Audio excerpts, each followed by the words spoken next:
Aí tinha um Nossa. debate muito intenso. Na minha adolescência, eu sempre foi assim, eu tive o meu desse pessoal, né? Óbvio que eu não chegava ao nível deles, eu era moleque adolescente, mas daí me deu um apreço muito Ah, grande por sim. isso.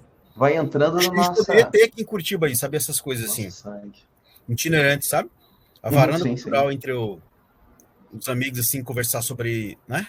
E você vai avançando Podemos nas pensar coisas. nisso. Podemos pensar É, nisso. era chamado Mas, varanda cultural. Oi? não, 8h16, então, Sim, vamos nessa. Vamos nessa. iniciamos aqui, mas adorei a ideia. Ótimo. Muito bem, então, iniciamos aqui a nossa transmissão ao vivo com o professor Martinho Botelho. Né? Eu sou o responsável pela disciplina de Direito Tributário 2 e, e eu achei que assim, a melhor forma de mostrar aos nossos alunos a importância da disciplina, a dimensão da disciplina, enfim, o alcance realmente dela, seria trazer o professor Martinho aqui para, enfim, nos mostrar um pouquinho aspectos mais específicos da nossa disciplina, né, para que vocês possam se aprofundar, para que vocês possam se apaixonar pela matéria. Então, é difícil ler o currículo do professor Martinho, porque eu ficaria aqui muito tempo, né? Então, o professor Martinho é uma das pessoas mais eruditas que eu conheço e com um currículo mais invejável. Então, não vou nem ler tudo, porque vocês sabem que, né, o professor Martinho é da área do direito, mas o que vocês talvez não saibam, né, é que, além, né, de doutor pela Universidade de São Paulo, em Direito Internacional Econômico, ele também é doutor em Teoria Econômica pela Universidade Estadual de Maringá, mestre em Direito Econômico e Social pela PUC do Paraná, mestre em Ciência Política pela Universidade Federal do Paraná, mestre em Geografia pela Universidade Federal do Paraná, especialista em Sociologia Política pela Universidade Federal do Paraná. Pulei aqui umas 15 linhas, pesquisador visitante da Universidade de Hamburgo, né? Foi editor-chefe da revista Ius Gentium, enfim. Isso daqui é só a ponta do iceberg, né? De tudo que ele acumulou para que ele estivesse aqui hoje conosco. Né? Então, nós temos um orgulho muito grande de tê-lo como colega, e sem me alongar mais, então eu gostaria de passar a palavra para o professor Martinho, que vai nos falar sobre a reforma do imposto de renda no Brasil, recentes propostas e contínuas polêmicas. Professor Martinho, muito obrigado por aceitar o nosso convite, e a palavra é sua. Obrigado, professor Marcos. É sempre um grande prazer encontrar os colegas, né? Embora nós temos na instituição temos sempre esse contato saudável, né, acadêmico, contínuo, né? Eu vejo o professor Marcos, acompanho suas pesquisas, tento acompanhar suas pesquisas, né? Especialmente nesse momento que eu sei que o professor Marcos, na disciplina de Direito Tributário 2, está sendo bem conduzido pelo professor, inclusive os colegas que estão aqui, né? Bom dia a todos, todas. Alguns nomes eu já reconheço, alguns já vi, nomes de alguns locais, alguma outra oportunidade. E eu vou tentar ser pontual, certo? Nesse nosso debate e tentar mostrar de uma certa maneira como que o direito tributário, os estudos que estão tendo essa formação, uma formação de qualificação, mas também uma formação de cidadania, né? Existe uma relação muito, muito forte. O direito tributário representa um momento também de conhecer esse aspecto de cidadania, contribuir de cidadão, como se disse, e também outras oportunidades, como, por exemplo, a própria humanização do direito tributário, entre outros, tá bom?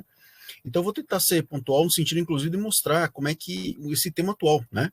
É um tema, eu considero, tem vários temas bem polêmicos em matéria tributária hoje, o próprio imposto de grandes fortunas, que está aí um grande debate, né? As questões que envolvem a limitação do IPVA, né, que não são tão bem definidas pelo Código Tributário Nacional, praticamente não são definidas, né? Só dentro das limitações funcionais. Então, eu acabei separando esse tema. Eu posso depois deixar o slide PowerPoint, eu vou compartilhar a tela aqui, que é digamos assim, deixa eu ver aqui. Vou compartilhar toda a minha tela para vocês, tá bom? Isso. Compartilhei toda a minha tela. Tá aparecendo aí? Está aparecendo? O som, professor Marcos, não está cortado aqui? Eu não estou escutando. Não estou escutando o que aconteceu aqui.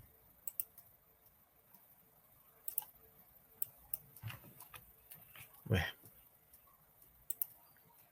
Opa.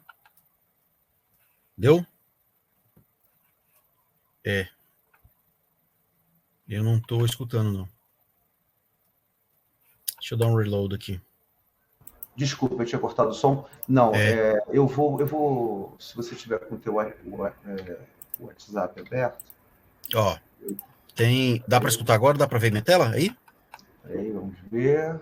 Está abrindo alguma coisa. Agora sim. Dá, né?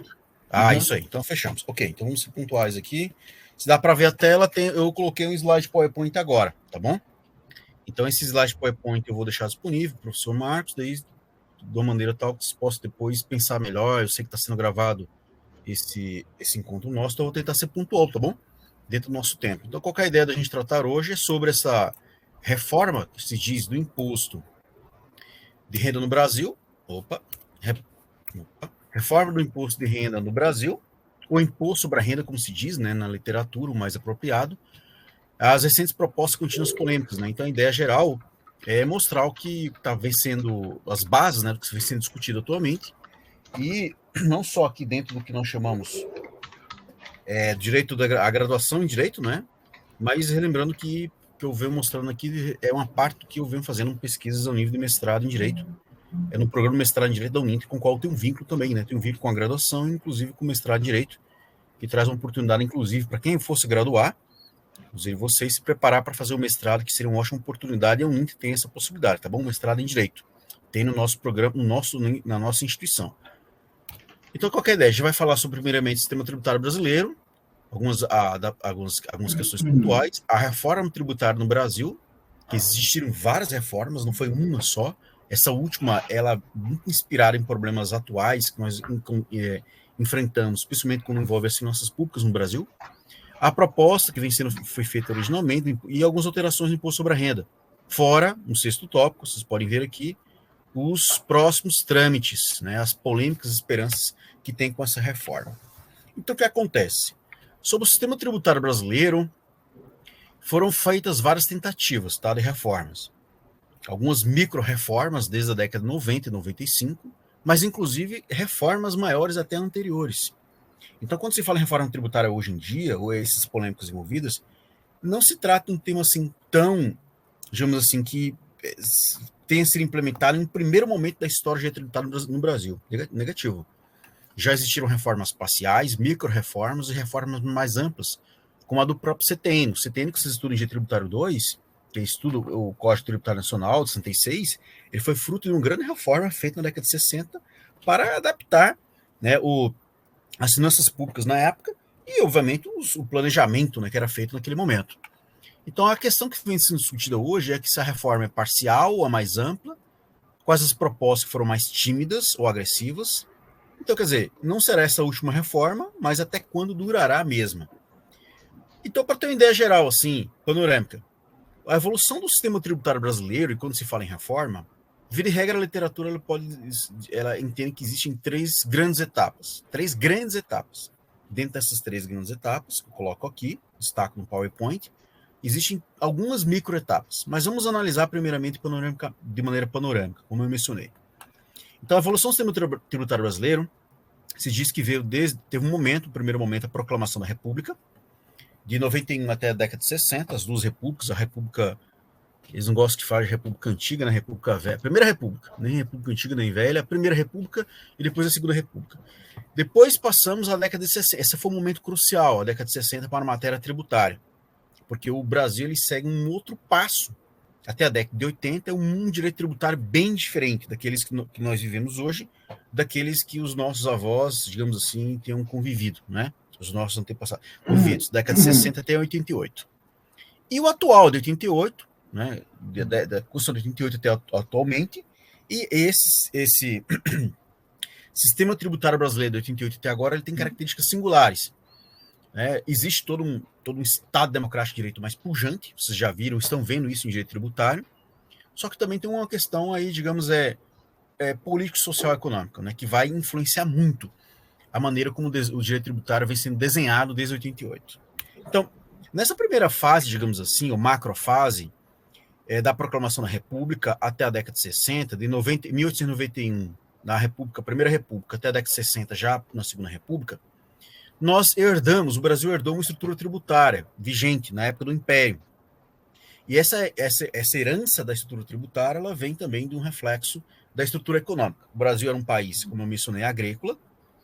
A estrutura econômica era aberta, né, relativamente aberta, não tanto quanto hoje, mas existia uma relativa abertura econômica, tendo em vista que as atividades manufatureiras no Brasil, praticamente a economia brasileira, a sua base econômica era muito fraca, principalmente não no primeiro setor, que era muito pujante, mas principalmente segundo setor, construção civil, setor de produtos manufaturados. Então, nós tínhamos uma importação muito grande, tanto que uma boa parte da receita pública na época, no Brasil, não era de imposto sobre a renda, não era de imposto sobre a propriedade, mas era imposto sobre a importação, como eu coloquei aqui. Em torno de 2/3 da receita pública brasileira, da receita das finanças públicas do Brasil, era decorrente da atividade comércio exterior. Essa fisionomia ela vai mudando durante um tempo, posteriormente, mas, digamos assim, há um século atrás, em 1923, ainda assim continuava essa estrutura. Só que nessa época nós tínhamos um sistema tributário, existia um sistema constitucional na proclamação da República. E isto, com a Constituição de 1891, a republicana, da Primeira República, e passou-se uma alteração, alteração da composição do sistema tributário. Criou-se um regime federativo, né, com estados e municípios, e, digamos assim, uma certa divisão de competência legiferante, que vocês conhecem hoje, né, no Brasil, que é entre os entes federativos, mas na época era um pouco diferente. Então, a União tinha o imposto de competência da União, que eu coloquei alguns exemplos aqui, né, imposto sobre importação, direitos de entrada e de estadia de navios, e a competência para estados, como eu coloquei, o imposto sobre exportação, curiosamente, os estados brasileiros. Hoje, o imposto sobre exportação era de competência legiferante da União, mas na época era dos estados brasileiros. Os municípios ficavam com impostos que eram fixados pelo Estado. Então, não existia um desenho constitucional que dava para os municípios uma capacidade de legislar ou arrecadar de maneira tão pujante. Traduzindo, a Constituição de 1891 era eminentemente centralizada na União para fins de divisão de competência legiferante e arrecadatória em matéria tributária. Ou seja, União e Estados, como eu destaco com o meu mouse aqui, tinham poder para criar outras receitas tributárias, além daquelas já previamente estabelecidas na Constituição de 1891. Traduzindo, nós não tínhamos um sistema federativo muito forte, com municipalização, inclusive do ponto de vista tributário. Só que daí vai ter um problema. Isso vai criar uma questão, isso vai gerar uma questão que vai decorrer, inclusive, de fatos sociais, como a Primeira Guerra Mundial, que alterou, como eu mencionei aqui, o fluxo de comércio interior. Quer dizer, naquilo que o Brasil dependia muito de atividades econômicas externas, principalmente a receita pública derivada de comércio exterior, com a Primeira Guerra Mundial, uma situação de guerra, não é? Então você tem uma reestruturação da economia global, tal como acontece hoje em dia, por exemplo, que nós estamos vendo, não é? E isso faz com que a receita tributária do Estado brasileiro caia, né? E daí o Estado brasileiro ele acabou, obviamente, procurando outra estratégia. Ao invés de tributar atividades sobre o comércio exterior, vai tentar tributar atividades internas. Eu coloquei aqui, atividades econômicas domésticas. Está faltando um acento aqui no E, né? Domésticas. Quer dizer, a ideia era aumentar a tributação sobre o consumo e também sobre os rendimentos. Vocês vão ver que a gente ainda tem essa herança de tributação sobre consumo e rendimentos, tanto que, se nós olharmos, conforme nós vamos ver ainda hoje, rapidamente, uma boa parte das reformas tributárias no Brasil hoje, ou as reformas que são pleiteadas, focam nisto, em alterar a tributação muito grande, que vem desde aí, o início do século XX, em tributação sobre o consumo, e obviamente isso vai ser incrementado na tributação sobre a produção. Né? Então, quer dizer, o produto já sai caro da lei da indústria, com tributação sobre IPI, ICMS, entre outros, não é? Então você tem uma rediscussão sobre isso aí, mas não surge de agora, que eu quero dizer para vocês. Isso já tinha um impulso no começo do século XX, e o imposto sobre a exportação, que era a principal fonte de receita, como eu falei para vocês, teve uma queda muito grande. tendo em vista esses impactos, como eu mencionei, da Primeira Guerra Mundial, que foi no começo do século XX, né? Então, aí o que aconteceu?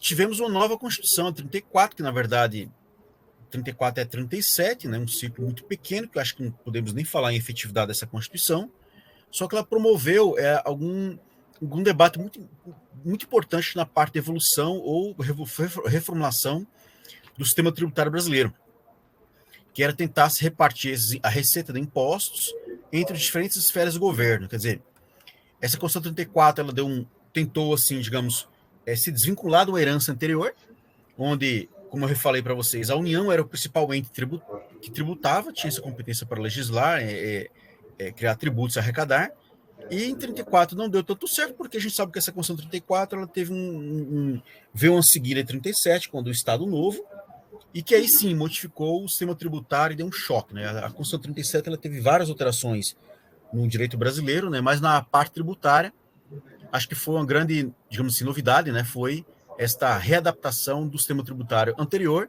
para focar definitivamente na tributação sobre o consumo e a renda, e não mais sobre o consumo, sobre o comércio exterior. Só que na década de 60, eu estou pulando muita coisa para a gente ser pontual, para ter uma ideia dessa panorâmica. Na década de 60, aí a gente viu um outro debate. Uma reforma tributária. Oi. Não, só, desculpe. Interessante, né, comentar, né, por que o imposto de exportação, por que nós focávamos tanto no imposto de exportação, enquanto que hoje em dia a gente evita ao máximo cobrar sobre a exportação, né? Mas o que acontecia é que ele era um imposto razoavelmente fácil de ser fiscalizado. Então, nós não tínhamos tantos portos assim, né? Era muito mais difícil, dentro da tecnologia da época, dos meios da época, você fiscalizar consumo, principalmente de serviços, né? Então, como é que você ia, naquela época, né, fiscalizar o barbeiro,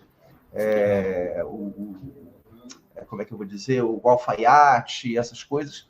Então, o imposto de exportação ele era razoavelmente fácil de ser fiscalizado, né? Daí o peso tão forte sobre ele, e hoje em dia a gente evita, né, o imposto de exportação e até mesmo tributos sobre a exportação, porque isso prejudica a competitividade do Brasil no comércio exterior.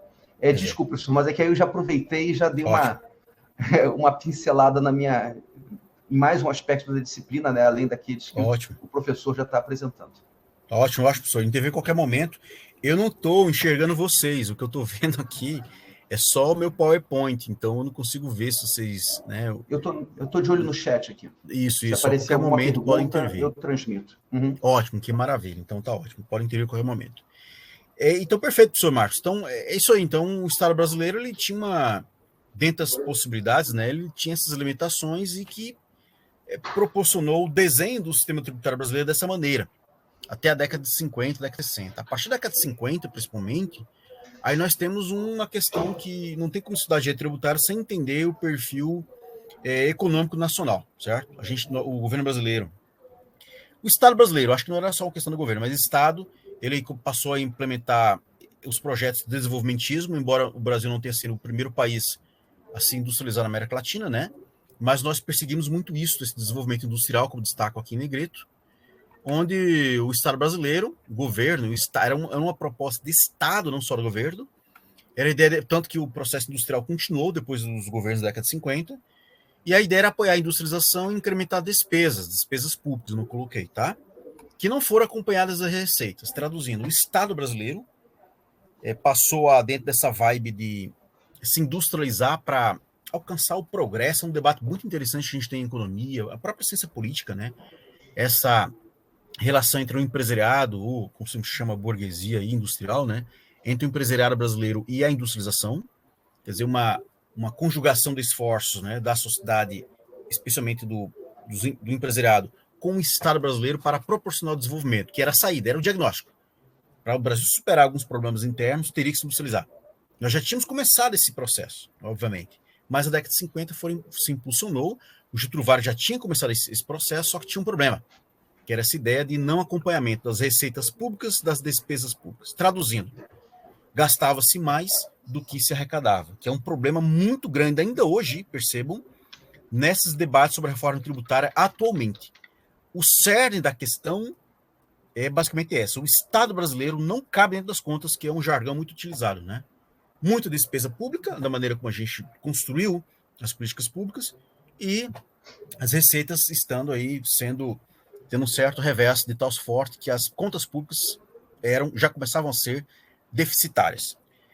Qual que era a solução para resolver o problema? Quando você tem um problema de déficit de contas públicas, gente, uma conta, né? Ou aumenta a receita, ou diminui a despesa, ou trabalha com algum elemento relacionado à eficiência.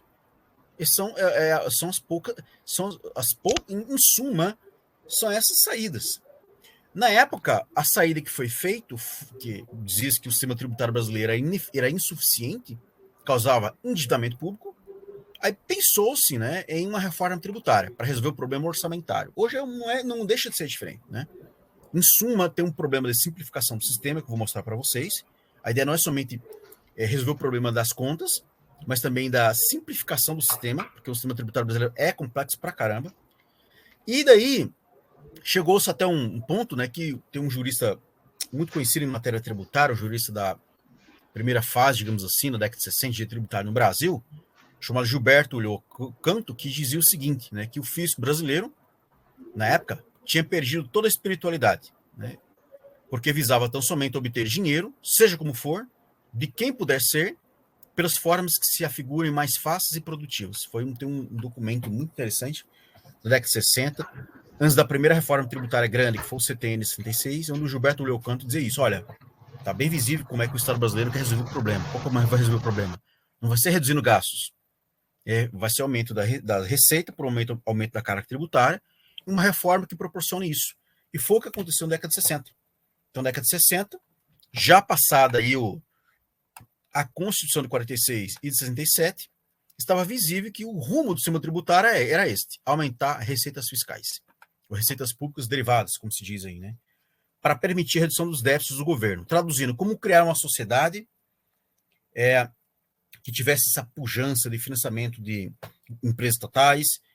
Acho que não se falava tanto em bem-estar social, né? Eu acho que a década de 80 ela veio muito com isso, de maneira muito latente, o bem-estar social. Isso envolve em gastos públicos. Embora alguns digam que isso vamos dizer que não é gasto, é investimento, tem todo esse debate, mas envolve endividamento. Então a ideia era, em 66, tinha muito essa vibe, assim, digamos, esse espírito, né, arrecadatório, e foi o que aconteceu em 66. Então, tentou-se melhorar a eficiência do aparelho arrecadatório, retirar entraves à capitalização de empresas e rever a legislação, certo? Relacionada aos tributos federais. Isso aconteceu com o CTN de 66, que vocês estudam aí muito, né? Em direito tributário, não tem como se conhecer o direito tributário sem falar sobre o CTN 66, que está em vigência, né, por recepção das leis para o sistema tributário brasileiro. Então, o CTN, o Código Tributário de 66, foi um dos principais documentos que marcaram o fim dos trabalhos de reforma tributária, e criou-se um sistema tributário que é esse que a gente tem hoje em dia, embora tenha sido ainda mais incrementado com a Constituição de 88, não é? Qual era o esforço na época? Como eu mencionei, existe um esforço fiscal para que a sociedade alcançasse um equilíbrio orçamentário. Então, dizendo, a ideia era impulsionar crescimento econômico baseado em investimento em indústria, desenvolvimento industrial, e o Estado teria um papel nisso, né? Teríamos como uma espécie de, digamos, contrato social tributário na linha russoniana, né, digamos assim, né, mas que ninguém foi consultado diretamente. Isso é uma proposta feita pelo Estado em termos de democracia representativa, né? E a geração atual, esta nossa, herdou essa estrutura, né? Que é um tema bem interessante em matéria tributária, que é esse debate. Até que ponto as gerações podem tomar decisões para as próximas gerações? Né? Eu, Martinho Botelho, nasci em 77. Eu não optei por esse sistema tributário. Eu herdei dos meus avós, né? Minha filha, por exemplo, não optou pelo sistema tributário. E dificilmente vai conseguir optar, pelo menos nas circunstâncias que ela tem hoje com 7 anos de idade. Mas ela vai herdar o que a gente está colocando hoje. Então, esse problema intergeracional, ele é muito discutido, que a gente vai ver quando falamos em planejamento tributário no Brasil. Então, a partir de 88, esse processo continua. Qual o processo continua? Problemas com equilíbrio orçamentário. Esse problema fiscal brasileiro, ele vem desde, como eu coloco para vocês, da década de 50. Na verdade, ele até vem antes, mas ele é incrementado muito na década de 50, década de 60, 70. Você vê, por exemplo, eu vou ter um gráfico um pouco mais à frente, uma representação gráfica, onde eu mostro a evolução da carga tributária no Brasil. Os nossos avós conviviam com 12% da carga tributária na década de 60.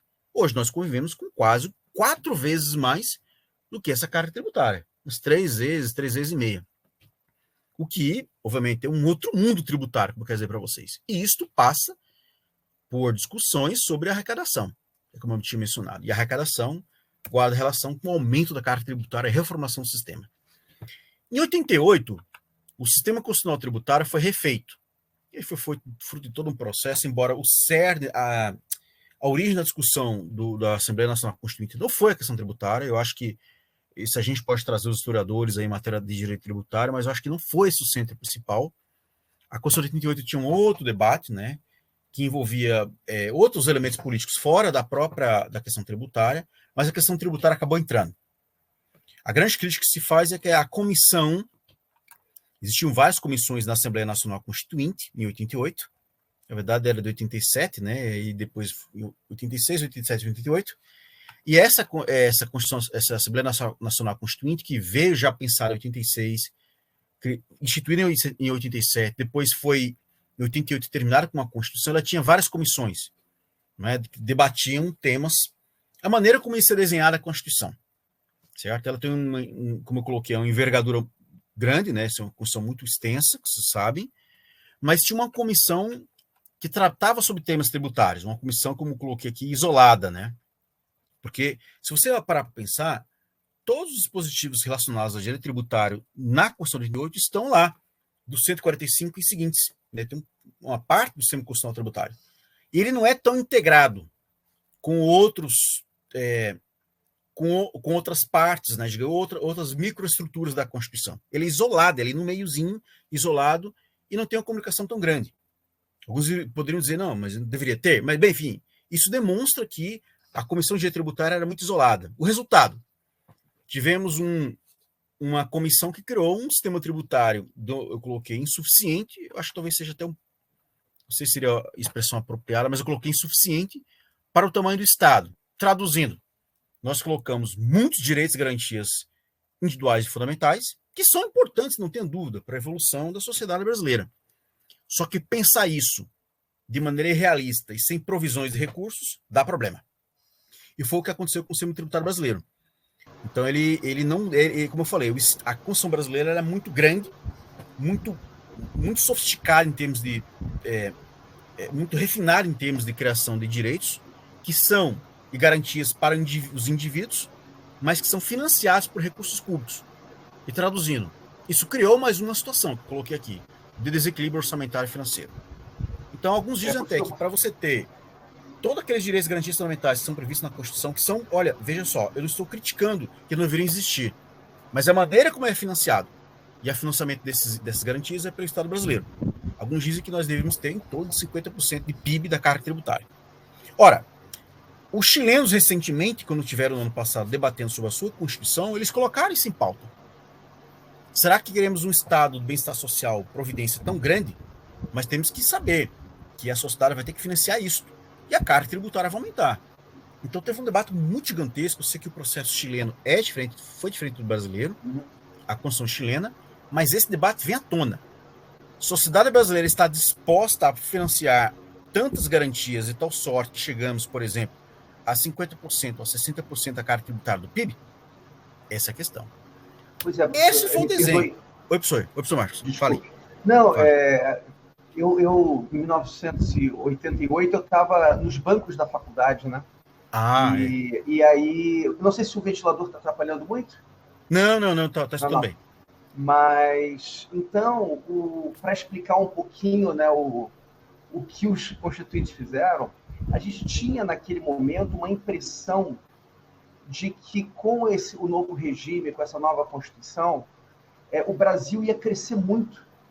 E que, então, o crescimento econômico ia conseguir compensar esse aumento de gastos, sabe?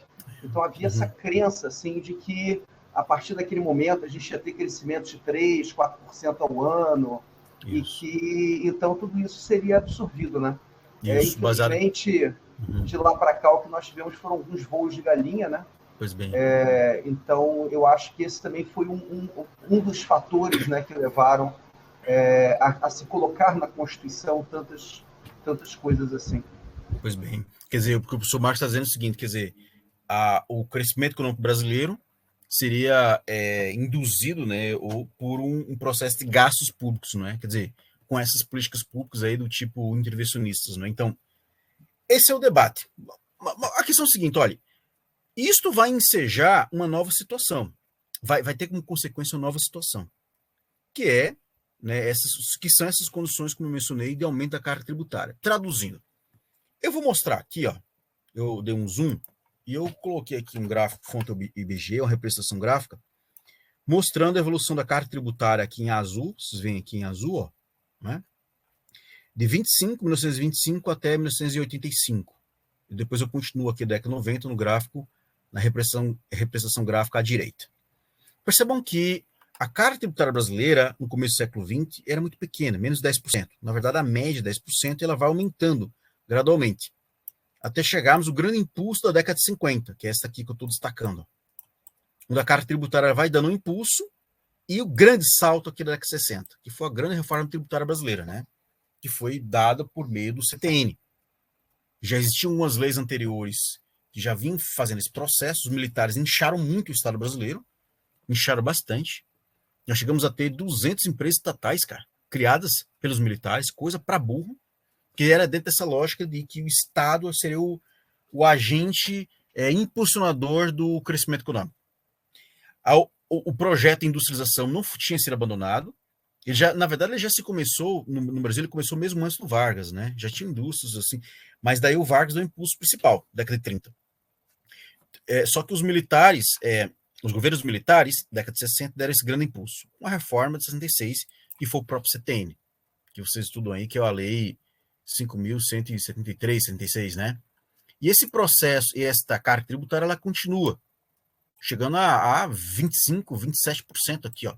Quer dizer, ela sai de 15%, década de 60, maior que os 10% do começo do século 20, e salta aí, eu diria, quase que o dobro, né? De 12%, de 15% para 25%, 27%. E esse processo continua de uma certa maneira estável, e na década de 80 dá um outro salto, um pequeno salto, até chegarmos, só no outro gráfico aqui ao lado, da década de 90, esse outro salto, que vocês podem verificar a carga tributária em relação ao PIB. O que quer dizer isso? Uma boa parte da riqueza nacional que circula são de tributos sendo pagos. Não é da produção do consumo propriamente disso, tributos sendo pagos. Que é o que as famílias, eu, Martinho Botelho, recolho em PVA, ICMS, IPTU, entre vários outros tributos, e as empresas também, seja em folha de pagamento ou na sua própria operação.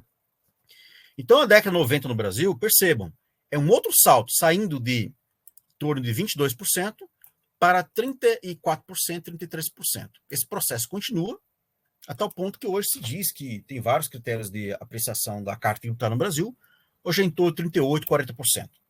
Quer dizer, moral da história. Há um século atrás, o Brasil era outro país.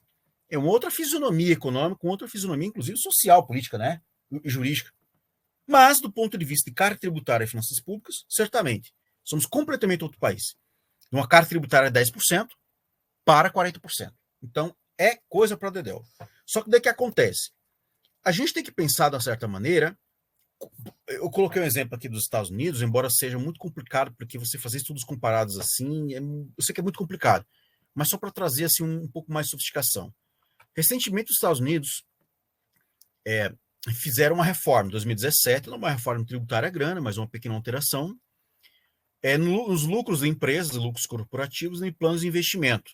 Uma reforma fiscal a longo prazo, porque eu sei que a realidade fiscal norte-americana é diferente da nossa. Né? A gente tem um Estado muito mais pujante em termos de gastos, né?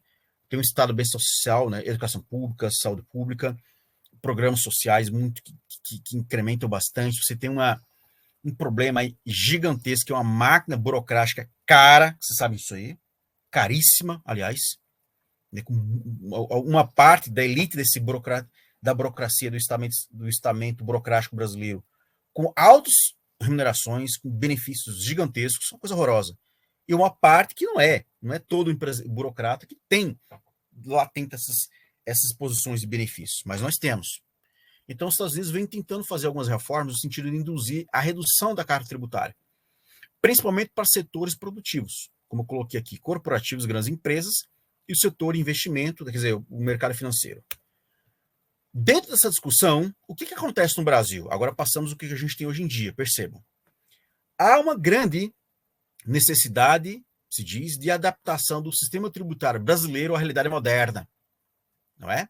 Quer dizer, o sistema tributário brasileiro não é aquele da década de 80 e 90. A estrutura, a fisionomia social e econômica brasileira mudou muito, porque essa carga tributária ela prejudica, né, empreendedores, as próximas gerações, como eu falei, né?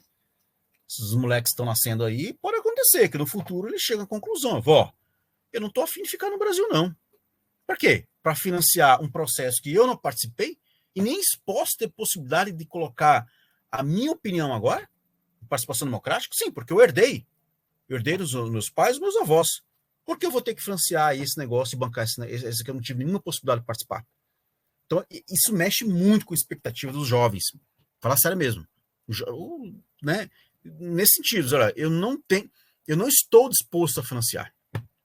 Até posso ser nacionalista, apaixonado pelo Brasil, mas eu não vou financiar esse processo, porque eu tenho um alto interesse. Não há... E os próprios empreendedores, como eu coloquei, não só as próximas gerações, os moleques que vêm aí, né, filhos e netos, os próprios empreendedores atuais, e até profissionais liberais atuais, que falam, olha, eu não tenho como bancar essa realidade. É nesse sentido que existem as propostas de emenda constitucional, as propostas de emenda constitucional, as PECs, eu destaquei duas aqui. Eu não vou falar sobre elas porque a gente vai ter decorreria muito tempo, mas existem algumas propostas de reforma tributária, mexer na Constituição. O que nós tivemos recentemente, isso do imposto sobre a renda, na verdade, não foi bem uma reforma, né? O pessoal da comunicação fala em reforma, jornalismo e tal, mas na verdade foi uma alteração legislativa, certo? No sentido de quais são os principais pontos discutidos em uma reforma mais ampla. Simplificar o sistema tributário, que é outro detalhe. Quer dizer, o sistema tributário brasileiro se tornou mais oneroso, como eu mostrei para vocês nos dados do IBGE, mas ele se tornou também mais complicado. Até o ponto que se vocês resolverem, por opção de vida, né, seguirem a advocacia tributária, seja público-privada, o trabalho não vai faltar, certo? Tendo competência, tendo responsabilidade, obviamente, não sendo pretensioso demais de achar que as coisas acontecem de uma hora para outra, né? Se demora um tempo, o tributarista tem muito trabalho. Por quê? Porque é um sistema tributário complexo. Não é somente o problema de carga tributária, que eu mostrei, mas é de simplificação, como destaco aqui com o meu mouse, e de racionalização. Porque a tributação muito forte hoje, na fisionomia de tributário, não é sobre a renda, é sobre a produção e o consumo. Embora essas demandas venham existir no imposto sobre a renda, conforme eu vou mencionar, na alteração legislativa feita em 2021, no ano retrasado, mas ainda assim a reforma tributária mais ampla, ela vai além do imposto sobre a renda. Ela envolve desde questões institucionais, como o próprio CTN, algumas questões previstas na Constituição, mas nesta ótica, nesse conjunto de valores. Simplificar o sistema tributário brasileiro, que é uma coisa de louco. Mas foi o que a gente conseguiu produzir. Então, a recente reforma tributária ela foi aprovada na Câmara dos Deputados, com destaques para o imposto sobre a renda. Eu coloquei a reforma tributária, devia ter colocado aqui entre aspas, na verdade, é uma alteração legislativa, não é? Foi aprovada em 2021.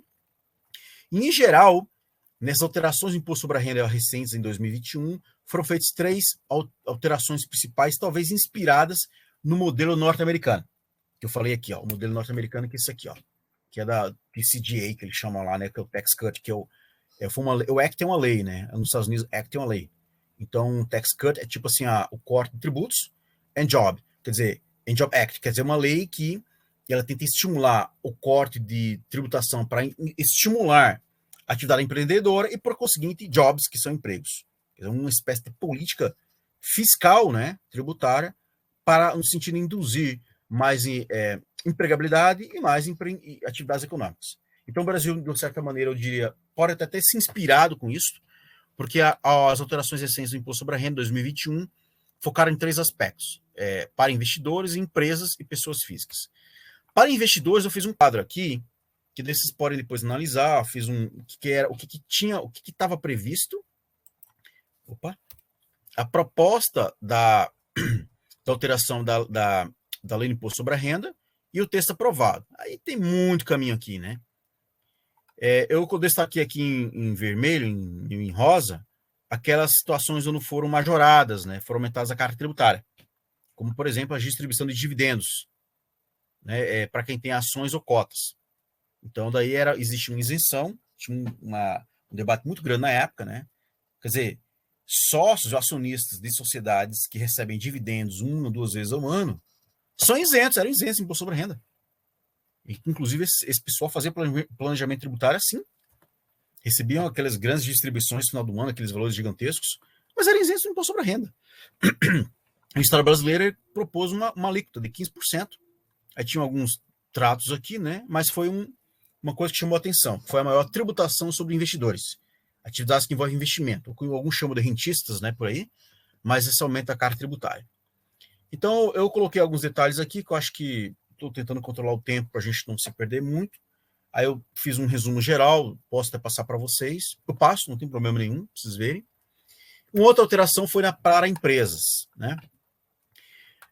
Uma parte dessas alterações foi, como eu falei, né, a preocupação com dividendos para acionistas. Então, dividendos para acionistas que colocavam dinheiro em paraísos fiscais, que não é ilícito, obviamente, né? Se você tem uma fiscalização um pouco mais incrementada,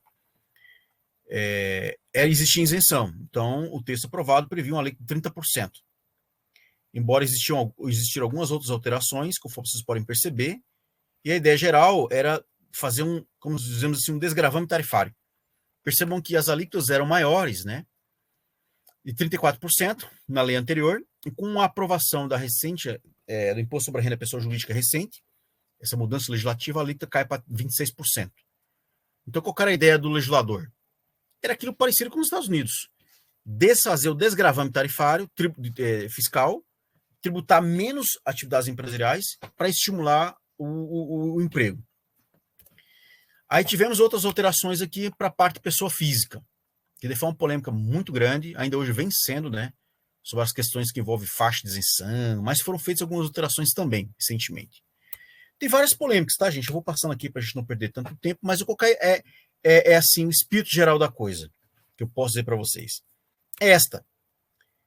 Os próximos, é isso que eu vou falar. Quais seriam os próximos trâmites? Quais serão as polêmicas, desde essas alterações recentes na reforma, nessa reforma do imposto sobre a renda no Brasil, mas ainda há de se pensar dentro daquelas propostas de emenda constitucional que estão em trâmite sobre o sistema tributário como um todo. Qual que é o debate? Como eu coloquei aqui, polêmicas e esperanças, né? O debate é sobre reforma tributária é uma coisa muito mais aprofundada, versus revolução tributária. Quer dizer, existe todo um processo de evolução do sistema tributário brasileiro. Isso está atrelado a como o Estado brasileiro gerencia os recursos. Quer dizer, isso vai guardar relação com a ideia de federalismo fiscal, então um debate muito grande. Eu estava em Santa Catarina na semana passada, para dar um exemplo, né? E daí estava lá o governador, como é que é o nome dele lá? Acho que é Jorginho, né? Governador do estado de Santa Catarina, reclamando do federalismo fiscal. Na verdade, os estados do sul todos reclamam disso aí, né? Inclusive São Paulo, do Sudeste, região Sudeste administrativa. Professor, que é a ideia do... poderia... Oi, professor. Oi. Desculpe, não, acho que era exatamente isso que o professor ia falar agora. Não, sim. Explicar para os alunos justamente o que seria o federalismo fiscal. Isso, o que acontece? A Constituição brasileira ela fez um desenho da federação, né? Quer dizer, estados-membros, Distrito Federal, 5.000 e tantos municípios, 26 estados federados, o Distrito Federal com Brasília, aquelas cidades satélites variadas, e a própria União. Essa é como a Federação Brasileira, o desenho do Estado brasileiro foi conformado. Nem sempre foi assim, mas hoje é assim. Só que isso tem um federalismo que tem consequências fiscais, ou como eu coloquei aqui, né, federalismo fiscal tributário. Fiscal tributário. Vale dizer, existe um desenho na maneira como a tributação se dá entre esses entes federativos, inclusive como a arrecadação se dá e a redistribuição do recurso se dá. Então você pega, por exemplo, o Fundo de Participação dos Estados e Municípios, né, que a sua formação, esse fundo, se dá em um percentual do imposto sobre a renda, que é recolhido em todos os estados brasileiros, todos os municípios, imposto sobre a renda, que é a competência legislativa da União, para arrecadar e para legislar.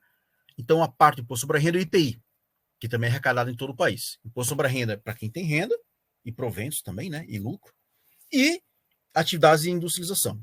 Então, existe uma arrecadação de todos os contribuintes no Brasil inteiro, certo? Todos os contribuintes não, daqueles que se adequam à legislação. E depois uma redistribuição, por meio de fundo de participação dos estados e municípios. Uma devolução desses valores em partes, por meio de políticas públicas, transferências governamentais.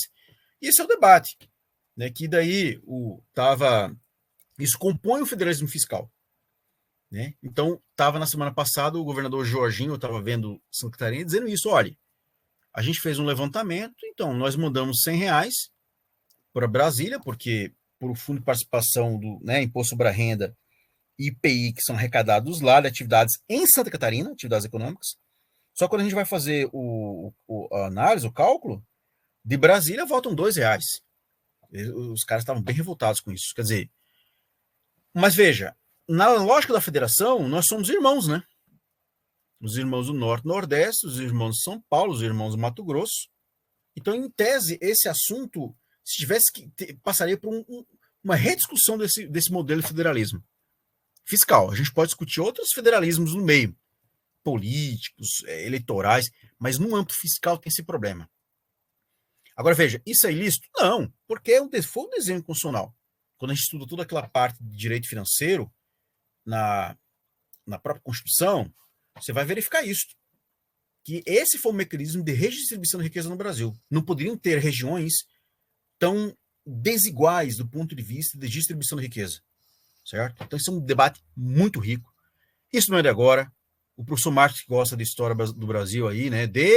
A própria Revolução Farroupilha, olha, os gaúchos aí ficam, quando tinha aquele processo da corte brasileira, Brasil Império, né? Começo do século XIX, tributava muito o ciclo da carne, atividades econômicas pecuárias no Rio Grande do Sul, do couro, né? E a Revolução Farroupilha, obviamente, teve todo um contexto, mas essa parte de tributação chamou muita atenção, que era a tributação central. Oi, professor? Não, essa parte de tributação foi bastante importante, né? Uma das coisas que eles reclamavam na época do Rio Grande do Sul, né? Por volta de 1840, era que a carne do Uruguai chegava no Rio de Janeiro mais barato do que a carne do Rio Grande do Sul por causa da tributação. Pois bem, veja só. Então esse negócio os gaúchos aí, né? Os catarinenses também, a Revolução Joaquina, né? Tem mas assim, a questão é, esse problema da tributação central, né, e a redistribuição da riqueza é diferente, porque não tem como se comparar um período com outro, eram outras variáveis e tal, mas isso é uma questão que ainda é muito latente. A reforma tributária no Brasil, se vier, vai passar por esse debate. É óbvio que vai ser um nó cego político, né? Resolver esse problema. Outra questão, só para controlar meu tempo aqui, ok. A questão que envolve objetivos desejáveis de futuras reformas tributárias no Brasil. Quer dizer, a questão de você, digamos assim, ser racional, vamos dizer assim, né? E consequencialista do que se vai fazer. Gente, eu vou dar uma opinião, aí é uma opinião minha mesmo, né? Existe um mundo que a gente quer e um mundo que é realizável. O mundo, aquele utópico, que muitas vezes a gente quer, nem sempre é o realizável. E você tem que se ponderar ou calcular quais seriam as possibilidades de realizar aquele mundo. Traduzindo, é meio frustrante. Nem sempre, isso é um preceito da economia. Nem sempre nós podemos ter o que a gente quer. Se eu quero desenhar um Estado brasileiro onde uma estrutura de Estado tenha as suas condições para assim ser, para que as condições para que essa estrutura ela seja permanente, né, com um estofo, eu tenho que ter um processo de financiamento disso aí. Se eu quero construir fazer um desenho de direitos e garantias fundamentais, um Estado de bem-estar social, com tudo, direito à moradia, direito à educação, direito à saúde, eu tenho que fazer um cálculo, né, dentro daquilo que um economista, um jurista norte-americano, e até brasileiro aqui, né, diz que o dinheiro ou os recursos financeiros não nascem em árvores, eles têm origem nos contribuintes. o contribuinte ele tem essa questão. Não adianta eu criar uma política pública ou um desenho constitucional, por exemplo, um desenho infraconstitucional, sem pensar da origem dessa receita, pô. Sob pena a gente fazer uma reforma tributária e entrarmos no mesmo ciclo anterior. Ou seja, tapa o buraco com o dinheiro contribuinte. Quer dizer, o problema não é somente de gastos, né, solucionados com a receita, mas os gastos enquanto gastos. A gente tem que analisar. Esse é um debate, tem gente que discorda. Eu sei aí, as eleições recentes aí, esse debate veio à tona. E aí, o que você vai fazer? Vai aumentar a carga tributária para fechar o rombo ou vai retirar políticas públicas, direitos e garantias que foram construídos lá no artigo 7º da Constituição, artigo 6º da Constituição brasileira? Esse é um debate, com uma nova reforma tributária, que se vier, eu acho que uma coisa mais pujante, talvez até uma próxima Constituição aí, que eu acho que a gente vai pegar essa fase ainda, né? Um novo constitucionalismo brasileiro, onde vai ser colocado na mesa. Olha, não podemos repetir o que nós fizemos nos últimos tempos. Alguém que seja politicamente são, né? Ou financeiramente são. Sob pena de nós, de novo, sacrificarmos as próximas gerações. Lasca, põe a carga tributária em cima das próximas gerações. É como eu falei. Dificuldades encontradas. Aí tem aí a dificuldade política, né? Eu coloquei um exemplo, nessas relações políticas e a construção de políticas. Aí fica a questão da tributação sobre o consumo, porque, veja, se você tem ideia, o professor Marx falou da questão da carne gaúcha no começo lá do século XIX, né, com a Revolução Farroupilha, os gaúchos lá, que envolveu outro contexto, mas você vê, tributação sobre o consumo no Brasil, segundo dados aqui de um impostômetro, que é acho que uma ONG, né, uma entidade do terceiro setor, que fez algumas inferências. Né? Então você vê, um smartphone importado, 68,76% dele é tributo, né, do preço que você paga. Aí você pega um veículo aqui 1.0, 33%. Essa é uma média, na verdade, né, que você vai variar bastante. O que é a tributação sobre o consumo? É isso. Uma boa parte daquele valor que é conformado na formação do preço daquele produto tem frete, tem margem de lucro, tem tecnologia, tem investimento e tem tributo. O Estado é como se fosse um sócio oculto, digamos assim, né? Que pega uma parte do que você está consumindo. É um consumidor oculto. É um irmão, digamos assim, que você não escolheu, né? Diretamente, obviamente, mas que está lá e que consome uma parte do seu produto. Então, assim, isso é um problema grande, porque... Oi, professor Marcos. Oi. E quando você tem coragem de abrir uma empresa, o teu principal sócio é o Estado, sendo que ele sempre ganha, mesmo que você tenha prejuízo. Pois é, tá vendo? Aí você vê, vai ter que recolher imposto sobre a renda, vai ter que recolher ICMS, né? Esse é o debate. É o Estado, é o sócio oculto aí, né? É terrível. Então, assim, essa tributação sobre o consumo é algo que chama a atenção. Que, aliás, até é um outro assunto que a gente poderia até conversar no segundo bimestre, quem sabe, não sei, que é essa ideia sobre a tributação sobre o consumo e tributação sobre a produção, que esse é um debate muito intenso. A tributação no Brasil hoje, ela é muito forte sobre o consumo e sobre a produção. Às vezes eu não absorvo, estou equivocado. Eu comprei uma motinha e eu tenho que recolher o IPVA. Não, mas a carga tributária sobre a propriedade no Brasil é pequena, comparada com a tributação sobre o consumo e sobre a produção, que inclusive é também, digamos assim, peculiar por qual razão? Porque você não vê diretamente.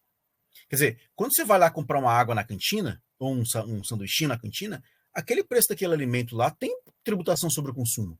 ICMS no meio, vai ter um monte de coisa no meio. De tal sorte que você não percebe diretamente o que se chamam tributos indiretos, né? De carga tributária indireta. Mas essa é a maldade que existe por trás. Então, qual que é a questão, só para fechar, né?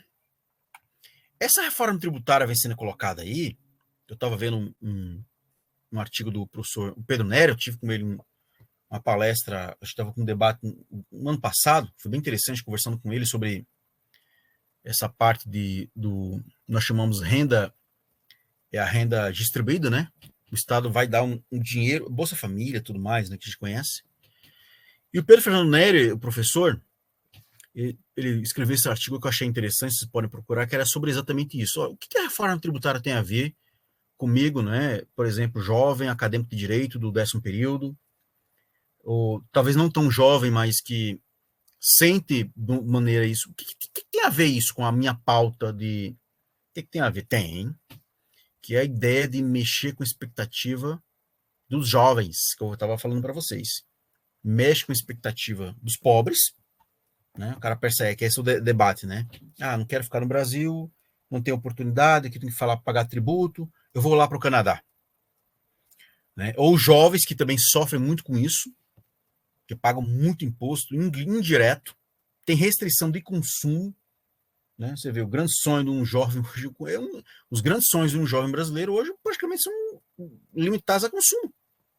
Embora o sonho da universidade também exista, mas é consumo de bens, produtos, mercadorias, por causa essa limitação de consumo. O direito a consumir também é inerente à cidadania. Como é que você pode ser retirado disso aí, pô? Então, a reforma tributária, ela tem reflexos na vida do jovem, inclusive as próximas gerações que eu mencionei, e essas reflexões, coloquei aqui, né, que a Cavaroia Farroupilha aí, né, os grandes debates sobre federalismo fiscal, autonomia financeira e política para entes federativos, aqui a Cavalaria Farroupilha, né, os gaúchos aí que conhecem bem a sua história, sabem de uma parte desse...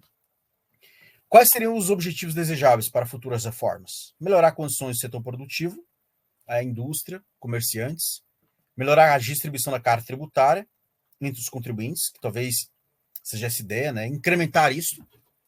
Isto que quem tem maior capacidade contributiva paga mais, isso é um problema muito grave. Como desenhar isto? Como fazer isso? Simplificar, acho que eu deveria até ter destacado isso aqui, não é somente trabalhar com a carga tributária, mas simplificar. Para nós juristas, isso aí, de uma certa maneira, eu não posso dizer que é bem uma alegria, né? Mas é um insumo, porque nós juristas tributaristas, nós vivemos desta complexidade tributária. Pra você ver, um advogado fiscal nos Estados Unidos é um cara meio marromeno assim, certo? Um jurista fiscalista, né? Um tax lawyer, me chamam lá. No Brasil, não. Um advogado, uma advogada público-privada ou um magistrado que entende bem de tributário, veja, é um insumo de altíssimo nível de formação. Por quê? Porque o sistema tributário brasileiro é complexo. Então, uma das demandas que tem nas reformas futuras aí, reforma tributária, é simplificar o sistema. Não é somente recorrer à redução da carga tributária, que a gente sabe que é uma questão muito importante.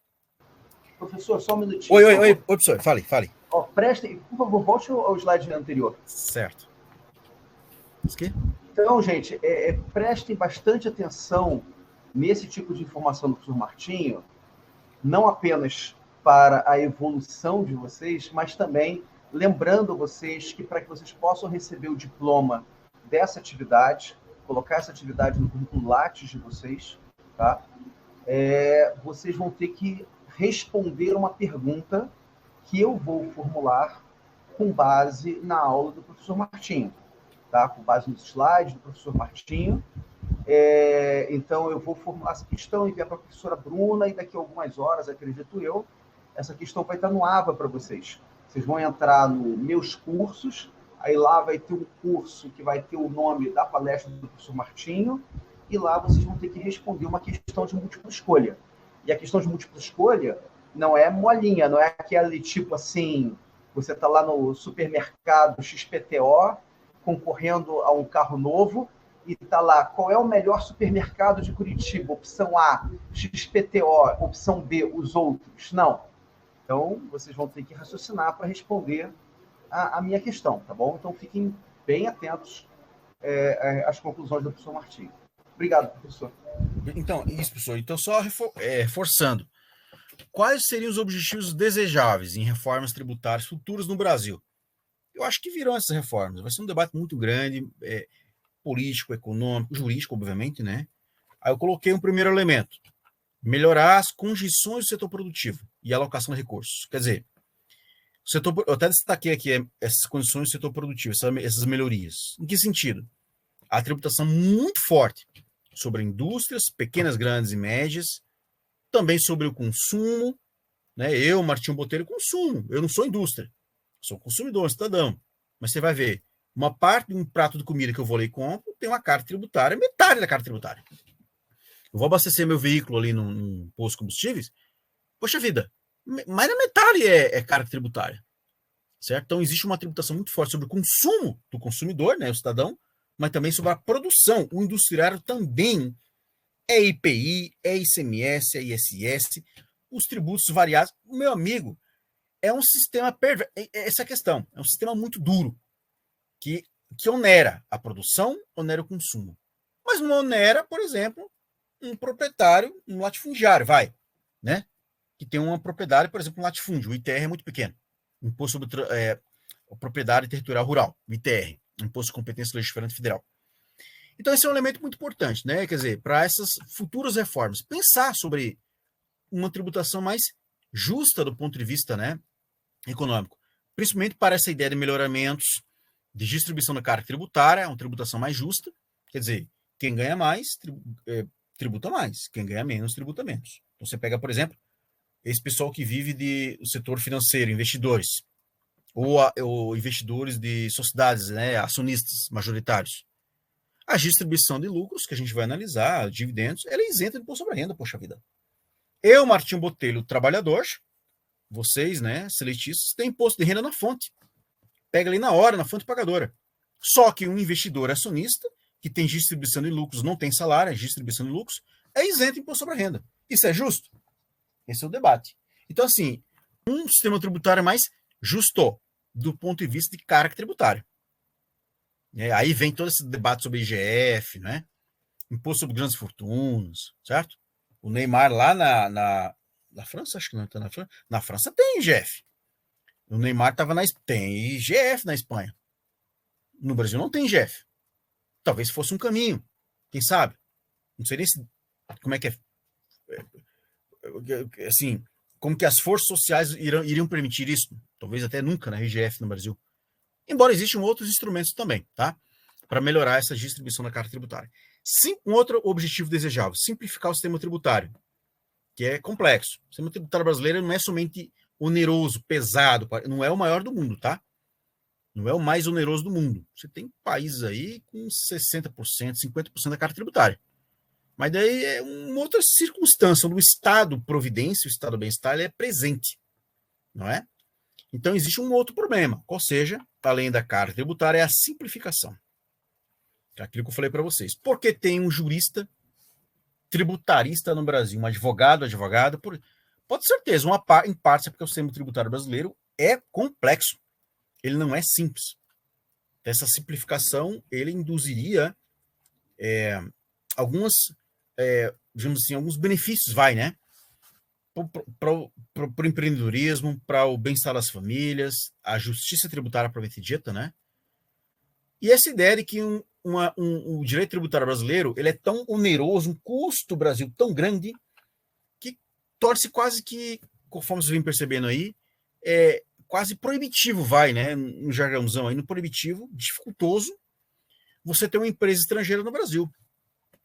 Ou não só empresa brasileira, empreendedor nacional, mas inclusive onde é que você acha que a empresa vai alocar recursos em um país que tem uma carga tributária grande ou em um país que tem uma carga tributária menor? Dentro dessa ideia de empresas transnacionais que vão perseguir, né, um melhor sistema de produção, que seja mais... Óbvio que vai ser um sistema tributário nacional menos oneroso. Então existe uma concorrência internacional. O Brasil concorre com os outros 200 e tantos sistemas tributários nacionais do mundo. Só que a nossa concorrência aí é o problema. Para o cara vir para o Brasil, que está valendo a pena mesmo. Porque o sistema tributário brasileiro, eu falei, é oneroso, complexo e desestimulante. E essa concorrência aí é no sentido de, obviamente, o país não ser atrativo tanto assim. Por quê? Em algumas circunstâncias, por quê? Porque o sistema tributário é muito pesado. Por isso que eu coloquei que uma reforma tributária futura, desejável, deve ter em conta isso aí, que o Brasil consiga concorrer, entre aspas, com outros sistemas tributários nacionais. Muitas empresas aí vêm abandonando o país, né? Walmart, esse pessoal, em parte por causa do sistema tributário brasileiro, né, que não permite ou desestimula muitos comportamentos. Então, enfim, só para finalizar, o que eu quis mostrar para vocês é isso, né? Essa ideia, eu coloquei alguns pontos centrais aqui, mas acho que eu nem vou, porque eu já falei bastante sobre cada um deles. mas a ideia é que quis mostrar para vocês que essas reformas tributárias, elas não são... não é uma coisa tão simples, né, como uma pequena alteração legislativa, como aconteceu com o imposto sobre a renda pessoa jurídica recente, o imposto sobre a renda sobre atividades de investidores e pessoas físicas, mas é que para a gente ter ideia de tudo isso aí, gente, a gente tem que conhecer bem o direito tributário, né? Certo? Então, antes da gente fazer essas críticas, essa talvez a importância dessa disciplina que vocês estão cursando com o professor Márcio, não é? Que é o seguinte: como é que você vai fazer toda uma análise crítica mais sofisticada do direito tributário, preparar-se, por exemplo, para uma consultoria tributária em matéria jurídica, um contencioso tributário, é primeiramente conhecendo o que está posto, certo? Então, para conseguir criticar, conseguir, né, retirar algum insumo, como prestação de serviços adjudicatícios, como, né, é conhecer o que está posto. Conhecendo o que está posto, isso tem que passar para o direito tributário 1 e 2, não adianta. Né? Criticar por criticar, mas tem que criticar conhecendo. Então, quando a gente faz essa análise do direito tributário no Brasil, a gente chega a essas conclusões, né? Depois de conhecer, beleza? Então é isso, gente. Olha, eu agradeço. Eu vou fazer o seguinte. Olha só, eu vou compartilhando minha tela aqui, mas eu vou deixar, professor Marcos. Tem um monte de coisa no chat que eu não vi, ó. Tem um pessoal. Beleza. Então, assim, olha, eu vou deixar eu vou mandar para o professor Marcos os slides. Pode ser, professor? Pode, sei por como favor. É que funciona aí. Isso, eu deixo, então, para quem quiser pensar melhor. Tá gravado aí, né? Não, eu vou colocar os slides, então, se o professor Martim me permitir, eu vou colocar na disciplina, no material da disciplina. Ótimo. E me desculpe, eu não estava vendo, eu estava vendo só o slide PowerPoint. O chat eu estava de olho nele aqui. Tá ótimo. Depois houve só um comentário final aqui da Priscila, as perguntas eu respondi. E a Esther está tendo uma dúvida aqui, talvez seja para mim, não sei se é para o professor Martim. Sim. Vou desligar aqui o ventilador. Oi, Esther. Tudo bem? Diga, Esther. Sim, eu coloquei isso, né? Obrigado, Esther.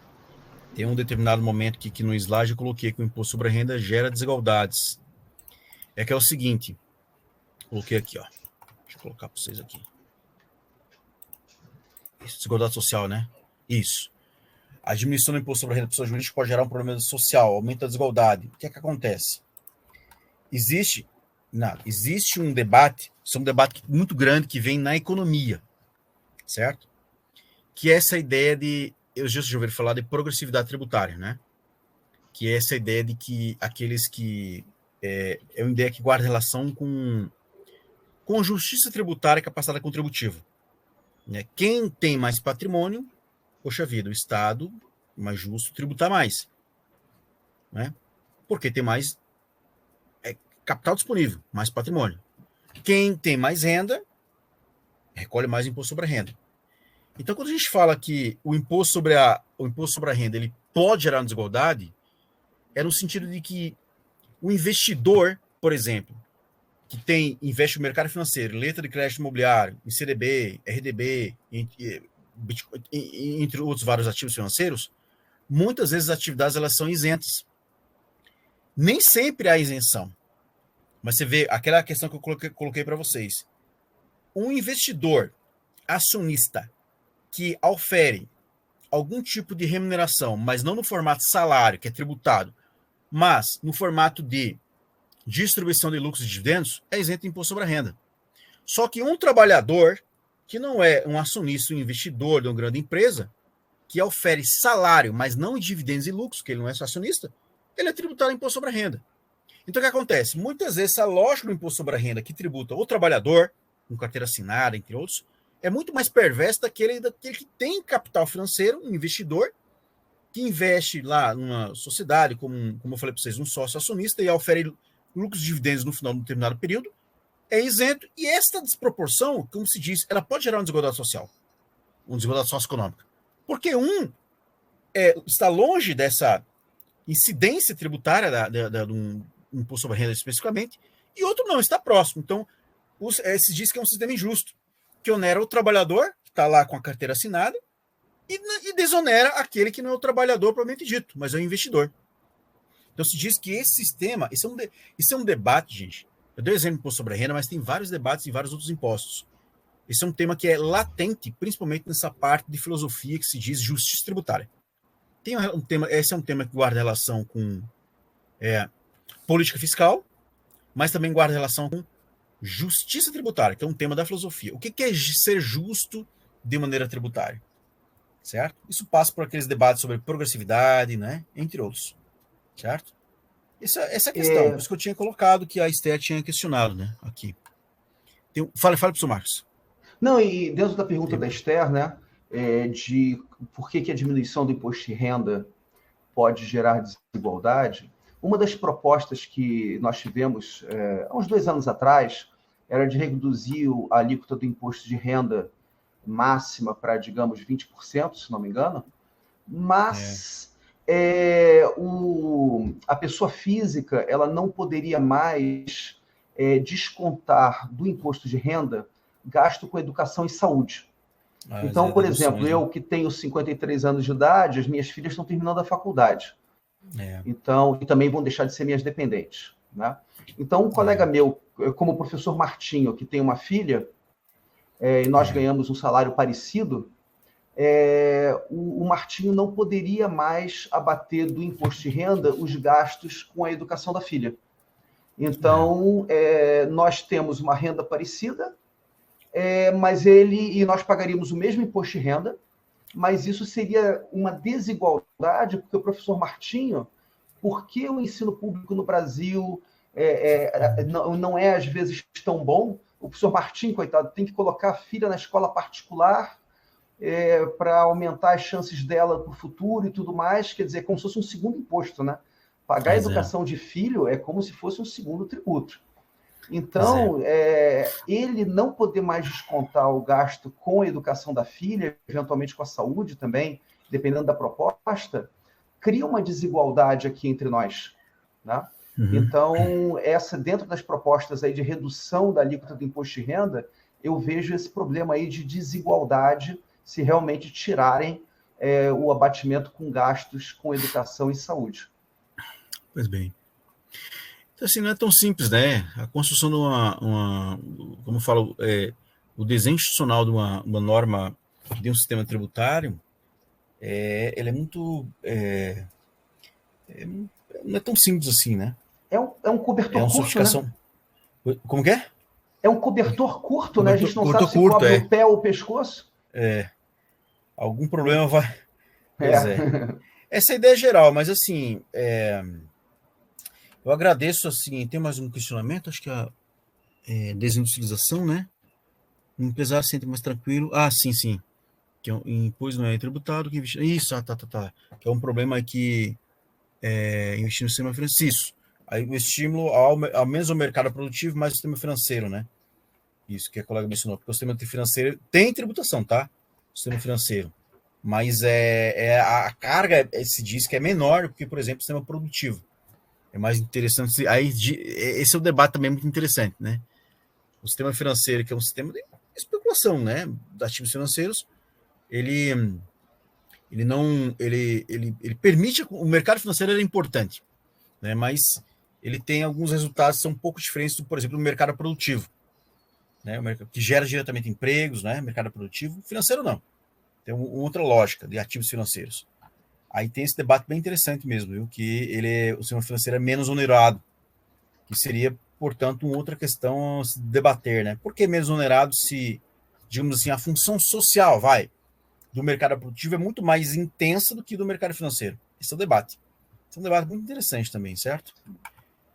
Mas é isso aí, professor. Mas é isto. Bom, temos que liberar o professor Martinho, porque ele, daqui a meia hora, tem aí mais uma apresentação, né, voltado ao direito tributário 1, então o conceito de tributo e a sua finalidade prática, né, a sua utilidade prática. Enfim, agradeço muito a presença do professor Martinho, aprendi muito hoje, já fiz umas anotações aqui para aprofundar alguns estudos, principalmente na parte da história aí do sistema tributário brasileiro. E bom, Obrigado aqui a presença de vocês. Nós chegamos a ter aí uns 20 alunos assistindo a nossa apresentação, né? Alguns alunos aqui que eu conheço aliás, tem até aqui me orientando de TCC, que eu estou devendo aqui responder aqui ao projeto dela. Enfim, alguns de vocês vão rever daqui a meia horinha. Gente, um grande abraço a todos e nos vemos em breve aí nas salas de aula. Um bom final de semana para vocês. Eu vou fechar então aqui a gravação para o professor Martinho poder tomar uma água e descansar um pouquinho. Até logo. Qualquer... Tá bom, ótimo, pessoal. E abraço a todos e aproveitem o curso de Direito Tributário, professor Marcos. E aproveite, tá? Nono período, né? Daqui a pouco tá... nono período. Tá ótimo. Isso aí, são nossos colegas. Grande abraço, então, gente. Isso.